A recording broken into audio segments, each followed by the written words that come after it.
दिल्ली के शाहजहां रोड स्थित मदन राठौड़ के आवास पर प्रेस वार्ता का आयोजन किया गया। प्रेस वार्ता में डिप्टी सीएम प्रेमचंद बैरवा भी साथ में मौजूद रहे।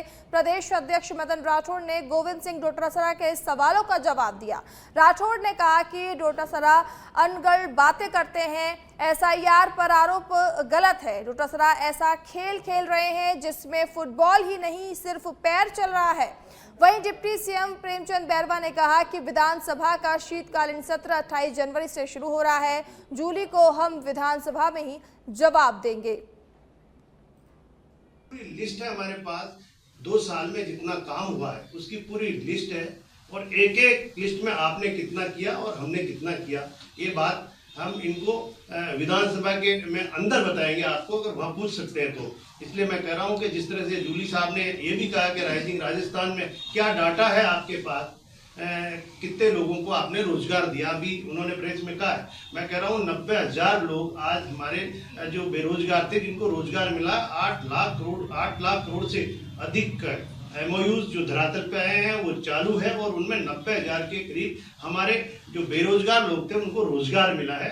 इसलिए मैं कह रहा हूँ कि आपको अगर एक एक बात पे वार्ता करनी है तो आप आमने सामने विधानसभा में बैठिए और निश्चित रूप से आपको पूरा हम जवाब देंगे और आपको बताएंगे। अब वो डोटासरा जी पता नहीं किस प्रकार की बातें कर रहे हैं, कभी किसी हमारे नेता पर आरोप लगा देते हैं कि कभी किसी संगठन के व्यक्ति पर आरोप लगा देते हैं कि उन्होंने ऐसा कहा वैसा किया।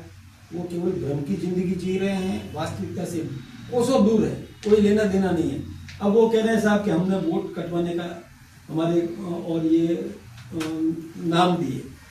अब नाम दिए, देखिए एक मैं बात आपको बताऊं कि जो किसी ने किसी का नाम दिया, चाहे कांग्रेस ने दिया, बीजेपी ने दिया, किसी ने किसी का नाम दिया, उसकी जांच होगी।